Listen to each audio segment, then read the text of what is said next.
ਅੰਮ੍ਰਿਤਸਰ ਦੇ ਵਿੱਚ ਲੁੱਟਪਾਟ ਦੀ ਵਾਰਦਾਤਾਂ ਲਗਾਤਾਰ ਵਧੀਆਂ ਜਾ ਰਹੀਆਂ ਹੈ। ਇੱਕ ਪਾਸੇ ਜਿੱਥੇ ਪੁਲਿਸ ਚੰਗੇ ਸੁਰੱਖਿਆ ਪ੍ਰਬੰਧ ਦਾ ਦਾਅਵਾ ਕਰ ਰਹੀ ਹੈ, ਪਰ ਦੂਸਰੇ ਪਾਸੇ ਆਲਮ ਇਹ ਹੈ ਕਿ ਸਰੇਆਮ ਸੜਕਾਂ ਤੇ ਲੋਕ ਲੁੱਟੇ ਜਾ ਰਹੇ ਨੇ। ਤੇ ਤਾਜ਼ਾ ਮਾਮਲਾ ਅੱਜ ਅੰਮ੍ਰਿਤਸਰ ਦੇ ਸੁਲਤਾਨਵਿੰਡ ਰੋਡ ਦੇ ਅਜੀਤ ਨਗਰ ਦੇ ਵਿੱਚ ਸਾਹਮਣੇ ਆਇਆ ਹੈ, ਜਿੱਥੇ ਕਿ ਇੱਕ ਨੌਜਵਾਨ ਨਾਲ ਲੁੱਟ ਹੋਈ ਹੈ, ਜੋ ਕਿ ਇੱਕ ਹੋਟਲ ਦੇ ਵਿੱਚ ਕੰਮ ਕਰਦਾ ਹੈ ਤੇ ਰਾਤ ਨੂੰ ਜਦੋਂ ਆਪਣੀ ਡਿਊਟੀ ਖਤਮ ਕਰਕੇ ਘਰ ਆ ਰਿਹਾ ਸੀ ਤਾਂ ਉਸ ਦੇ ਨਾਲ ਲੁੱਟਪਾਟ ਕੀਤੀ ਗਈ ਤਾਂ ਉਸ ਦਾ ਮੋਬਾਈਲ ਤੱਕ ਖੋਹ ਲਿਆ ਗਿਆ।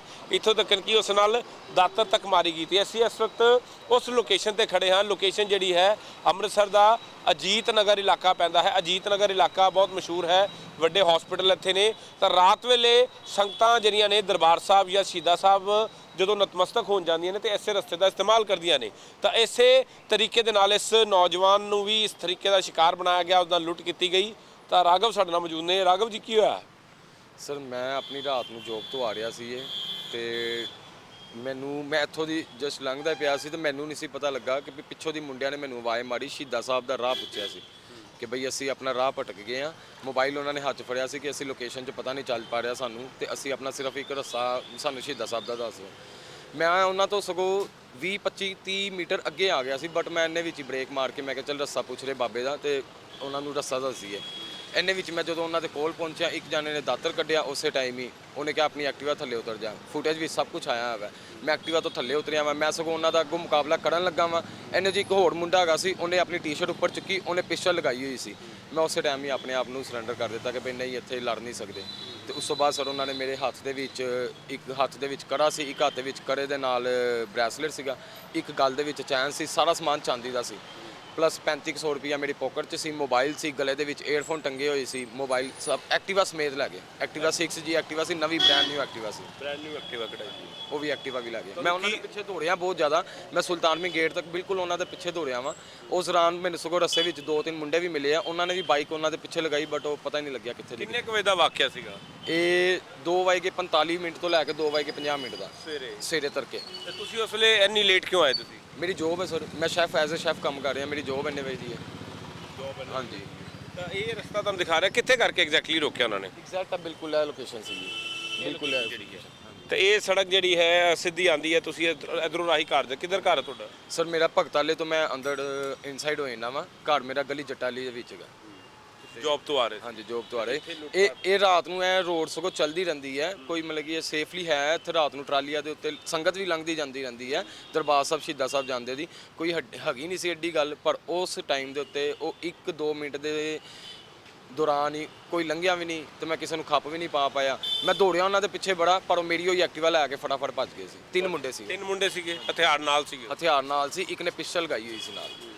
ਤੇ ਤੁਹਾਨੂੰ ਪੁੱਛਿਆ ਕੀ, ਤੁਹਾਨੂੰ ਰੋਕਿਆ ਕਿਸ ਕਰਕੇ? ਮਤਲਬ ਰੋਕਿਆ ਸਿਰਫ ਇਹਨਾਂ ਨੇ ਆਇਆ ਕਿ ਬਈ ਸਾਨੂੰ ਸ਼ਹੀਦਾਂ ਸਾਹਿਬ ਦਾ ਰਾਹ ਦੱਸ ਦਿਓ, ਅਸੀਂ ਸ਼ਹੀਦਾਂ ਸਾਹਿਬ ਦੇ ਮੱਥਾ ਟੇਕਣ ਜਾਣਾ, ਸਾਨੂੰ ਸ਼ਹੀਦਾਂ ਸਾਹਿਬ ਦਾ ਰਾਹ ਦੱਸ ਦਿਓ। ਤੇ ਮੈਂ ਵੀ ਉੱਥੇ ਜਾਂਦੇ ਡੇਲੀ ਮੱਥਾ ਟੇਕਦਾ ਵਾਂ, ਤੜਕੇ ਦਾ ਵੇਲਾ ਹੁੰਦਾ।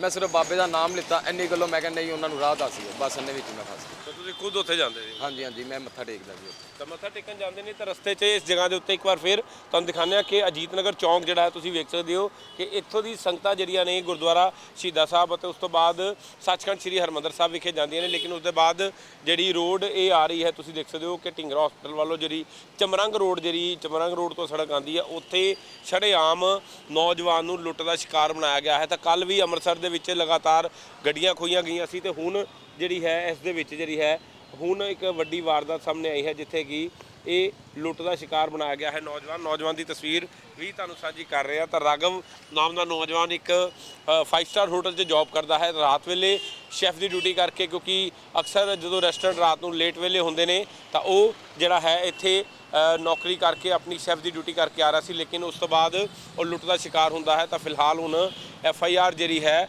ਉਹ ਵੀ ਦਰਜ ਪੁਲਿਸ ਵੱਲੋਂ ਕਰ ਦਿੱਤੀ ਗਈ ਹੈ। ਤਾਂ FIR ਦੀ ਕਾਪੀ ਦੀ ਤਸਵੀਰ ਵੀ ਤੁਹਾਨੂੰ ਸਾਂਝੀ ਕਰ ਰਹੇ ਹਾਂ ਕਿ FIR ਨੰਬਰ 322 ਤੇ 379B ਧਾਰਾ ਦੇ ਵਿੱਚ ਥਾਣਾ ਬੀ ਡਿਵੀਜ਼ਨ ਵਿਖੇ ਪਰਚਾ ਵੀ ਦਰਜ ਕੀਤਾ ਗਿਆ ਹੈ। ਲੇਕਿਨ ਵੱਡਾ ਸਵਾਲ ਹੈ ਕਿ ਆਖਿਰਕਾਰ ਇੱਕ ਨੌਕਰੀ ਪੇਸ਼ਾ ਆਦਮੀ ਹੈ, ਉਹਨਾਂ ਨੇ ਕਿਹਾ ਕਿ ਬੜੀ ਮੁਸ਼ਕਲ ਦੇ ਨਾਲ ਉਹਨਾਂ ਨੇ ਆਪਣੀ ਇੱਕ ਐਕਟਿਵਾ ਖਰੀਦੀ ਸੀ। ਤਾਂ ਐਕਟਿਵਾ ਵੀ ਇੰਸਟਾਲਮੈਂਟ ਦੇ ਉੱਤੇ ਐਕਟਿਵਾ ਗਈ ਸੀ ਸਰ, ਕਿਸ਼ਤਾਂ ਦੇ ਉੱਤੇ ਐਕਟਿਵਾ ਲਿੱਤੀ ਹੋਈ ਸੀ। ਸਮਾਨ ਸੀਗਾ ਜਿਹੜਾ ਚਾਂਦੀ ਦਾ ਸਮਾਨ ਸੀ, ਹਜੇ ਕੁਝ ਟਾਈਮ ਪਹਿਲੇ ਬਣਾਇਆ ਸੀ। ਪੈਸੇ ਸੀਗੇ ਕੱਲ ਹੀ ਉਹ ਪੈਸੇ ਲਿੱਤੇ ਸੀ ਜੋਬ ਤੋਂ, ਤੇ ਉਹ ਜੋਬ ਤੋਂ ਕਿਸੇ ਐਡਵਾਂਸ ਦੇ ਤੌਰ ਤੇ ਲਿੱਤੇ ਸੀ, ਘਰ ਦੇ ਖਰਚੇ ਵਾਸਤੇ। ਅਕਸਰ ਇਹ ਖਬਰ ਅਸੀਂ ਇਸ ਕਰਕੇ ਦਿਖਾ ਰਹੇ ਹਾਂ ਕਿ ਜਿਹੜੀਆਂ ਸੰਗਤਾਂ ਰਾਤ ਵੇਲੇ ਜਾਂਦੀਆਂ ਨੇ ਉਹਨਾਂ ਵੱਲੋਂ ਸ਼ਿਕਾਇਤ ਕੀਤੀ ਜਾਂਦੀ ਹੈ ਕਿ ਇਸ ਰਸਤੇ ਦੇ ਵਿੱਚ ਅਕਸਰ ਲੁੱਟ ਦਾ ਸ਼ਿਕਾਰ ਹੁੰਦੇ ਨੇ। ਤਾਂ ਲਾਈਟ ਦੀ ਪ੍ਰੋਬਲਮ ਨਹੀਂ ਹੈ, ਤਾਂ ਰਾਤ ਦੀ ਪੁਲਿਸ ਦੀ ਨਫਰੀ ਨਹੀਂ ਹੈ, ਲੇਕਿਨ ਉਹ ਨੌਜਵਾਨ ਜਿਹੜਾ ਹੈ ਆਪਣੀ ਡਿਊਟੀ ਖਤਮ ਕਰਕੇ ਆ ਰਿਹਾ ਸੀ ਤੇ ਉਸ ਦੇ ਨਾਲ ਲੁੱਟ ਹੁੰਦੀ ਹੈ। ਤਾਂ ਫਿਲਹਾਲ ਹੁਣ ਇਹ ਨੌਜਵਾਨ ਇਨਸਾਫ ਮੰਗਦਾ ਨਜ਼ਰ ਆ ਰਿਹਾ। ਉਹਦਾ ਕਹਿਣਾ ਕਿ ਉਸ ਨੂੰ ਇਨਸਾਫ ਦਿੱਤਾ ਜਾਵੇ ਕਿਉਂਕਿ ਇੱਕ ਨੌਕਰੀ ਪੇਸ਼ਾ ਪਰਿਵਾਰ ਤੋਂ ਤਾਲੁਕ ਰੱਖਦਾ ਹੈ, ਤਾਂ ਉਸ ਦੇ ਪੈਸੇ ਜਾਂ ਹੋਰ ਵੀ ਜਿਹੜੀਆਂ ਚੀਜ਼ਾਂ ਨੇ ਉਹਨੂੰ ਵਾਪਸ ਦਿੱਤੀਆਂ ਜਾਣ। ਆਓ ਜਾਣਦੇ ਹਾਂ ਕੀ ਕਹਿਣਾ ਪੁਲਿਸ ਅਧਿਕਾਰੀਆਂ ਦਾ। ਫਿਰ ਲੌਜ ਕੀਤੀ ਉਹਦੀ ਇੱਕ ਸਕੂਟੀ ਕੋਈ ਸੀ, ਅਸੀਂ ਫਿਰ ਲੌਜ ਕੀਤੀ ਜੋ ਲਾਮ ਮੁਤਾਬਕ ਸਾਡੀ ਡਿਊਟੀ ਬਣਦੀ ਅਸੀਂ ਕਰ ਰਹੇ ਹਾਂ। ਉਹ ਵੀ 3 ਵਜੇ ਆ ਰਿਹਾ ਨਾ, 3 ਵਜੇ ਦੇਖੋ ਘੁੰਮ ਰਿਹਾ, ਉਹਨੂੰ ਵੀ ਥੋੜ੍ਹਾ ਜਿਹਾ ਲੋਕਾਂ ਨੂੰ ਵੀ ਸੁਚੇਤ ਰਹਿਣਾ ਚਾਹੀਦਾ ਹੈ ਕਿ ਪਤਾ ਹੈ ਕਿਹੜੇ ਏਰੀਏ 'ਚ ਕਿਸ ਤਰ੍ਹਾਂ ਦੇ ਏਰੀਏ 'ਚ ਆ ਰਹੇ ਹਾਂ। ਠੀਕ ਹੈ ਸਾਡੀਆਂ ਡਿਊਟੀਆਂ ਬਣਦੀਆਂ ਨੇ ਪਰ ਲੋਕੀ ਵੀ ਸਮਝਦਾਰ ਹੋਣ। ਵੇਖੋ ਜੇ ਉਹ ਜਿਹੜਾ ਬੰਦਾ ਆਇਆ ਹੀ ਲੁੱਟਣ ਤੇ ਉਹ ਸ਼ਹੀਦਾਂ ਸਾਹਿਬ ਦਾ ਰਸਤਾ ਵੀ ਪੁੱਛਦਾ, ਸ਼ਹੀਦਾਂ ਸਾਹਿਬ ਦੇ ਗੁਰਦੁਆਰੇ ਦਿੰਦਾ ਵੀ ਲੁੱਟ ਹੋ ਜਾਂਦੀ ਆ। ਜਿਹੜੇ ਲੋਕ ਕ੍ਰਿਮੀਨਲ ਲੋਕ ਆ ਉਹਨਾਂ ਨੇ ਉਹ ਐਕਟਿਵ ਹੈ ਤੇ ਸਾਨੂੰ ਵੀ ਐਕਟਿਵ ਹੋਣਾ ਪਏਗਾ। ਤੁਸੀਂ ਵੇਖਿਆ ਇਸ ਮਾਮਲੇ ਦੇ ਵਿੱਚ ਪਰਚਾ ਦਰਜ ਕਰਕੇ ਪੁਲਿਸ ਕਹਿ ਰਹੀ ਹੈ ਕਿ ਜਲਦੀ ਤੋਂ ਜਲਦੀ ਦੋਸ਼ੀਆਂ ਨੂੰ ਫੜਿਆ ਜਾਏਗਾ, ਲੇਕਿਨ ਸਰੇਆਮ ਸੜਕ ਤੇ ਜਿਸ ਤਰੀਕੇ ਨਾਲ ਵਾਰਦਾਤਾਂ ਹੋ ਰਹੀਆਂ ਨੇ ਉਹ ਪੁਲਿਸ ਤੇ ਸਵਾਲੀਆ ਨਿਸ਼ਾਨ ਖੜਾ ਕਰ ਰਹੇ ਨੇ ਕਿ ਆਖਿਰਕਾਰ ਪੁਲਿਸ ਤੰਤਰ ਇੰਨਾ ਕਮਜ਼ੋਰ ਕਿਉਂ ਹੈ, ਕਿਉਂ ਇਸ ਤਰ੍ਹਾਂ ਦੀਆਂ ਲੁਟੇਰਿਆਂ ਦੇ ਹੌਸਲੇ ਬੁਲੰਦ ਹੋ ਚੁੱਕੇ ਨੇ। ਕਈ ਵਾਰ ਸੜਕ ਤੇ ਸਰੇਆਮ ਗਨ ਪੁਆਇੰਟ ਤੇ ਗੱਡੀਆਂ ਖੋਹੀਆਂ ਜਾਂਦੀਆਂ ਨੇ, ਤਾਂ ਕਈ ਵਾਰ ਇਸ ਤਰ੍ਹਾਂ ਦੇ ਨੌਜਵਾਨ ਜੋ ਕਿ ਜੌਬ ਕਰਕੇ ਰਾਤ ਵੇਲੇ ਘਰ ਆ ਰਹੇ ਹੁੰਦੇ ਨੇ ਉਹ ਇਸ ਦਾ ਸ਼ਿਕਾਰ ਹੁੰਦੇ ਨੇ। ਤਾਂ ਇੱਕ ਧਾਰਮਿਕ ਆਸਥਾ ਨੂੰ ਲੈ ਕੇ ਜਿਹੜਾ ਹੈ ਇਸ ਤਰੀਕੇ ਦੀ ਜਿਹੜੀ ਲੁੱਟ ਹੋਈ ਹੈ ਉਹ ਸ਼ਰਮਨਾਕ ਹੈ, ਕਿਉਂਕਿ ਜਿਸ ਤਰ੍ਹਾਂ ਗੁਰਦੁਆਰਾ ਸਾਹਿਬ ਦਾ ਰਸਤਾ ਪੁੱਛਿਆ ਗਿਆ ਤਾਂ ਉਸ ਰਸਤੇ 'ਚ ਜਦੋਂ ਨੌਜਵਾਨ ਨੇ ਦੇਖਿਆ ਗਿਆ ਹੈ ਕੋਈ ਯਾਤਰੂ ਹੋਣਗੇ ਜਾਂ ਕੋਈ ਸ਼ਰਧਾਲੂ ਹੋਣਗੇ ਤਾਂ ਰੁਕਦਾ ਹੈ ਤਾਂ ਉਸ ਨੂੰ ਲੁੱਟ ਦਾ ਸ਼ਿਕਾਰ ਬਣਾਇਆ ਗਿਆ ਹੈ। ਤਾਂ ਫਿਲਹਾਲ ਹੁਣ ਦੇਖਣਾ ਹੋਏਗਾ ਦੋਸ਼ੀ ਕਦੋਂ ਪੁਲਿਸ ਦੀ ਗ੍ਰਿਫਤ 'ਚ ਆਉਂਦੇ ਨੇ, ਲੇਕਿਨ ਲਗਾਤਾਰ ਅੰਮ੍ਰਿਤਸਰ ਦੇ ਵਿੱਚ ਅਪਰਾਧ ਦਾ ਗ੍ਰਾਫ ਵੱਧਦਾ ਜਾ ਰਿਹਾ ਹੈ। ਹੁਣ ਦੇਖਣਾ ਹੋਏਗਾ ਕਿ ਪੁਲਿਸ ਇਸ ਨੂੰ ਠੱਲ ਪਾਉਣ 'ਚ ਕਿੰਨੀ ਕਾਮਯਾਬੀ ਹਾਸਲ ਕਰਦੀ ਹੈ। ਕੈਮਰਾਮੈਨ ਅਜੇ ਦੇ ਨਾਲ ਸੁਮਿਤ ਖੰਨਾ, ਗ੍ਰੇਟ ਪੰਜਾਬ ਟੀਵੀ, ਅੰਮ੍ਰਿਤਸਰ।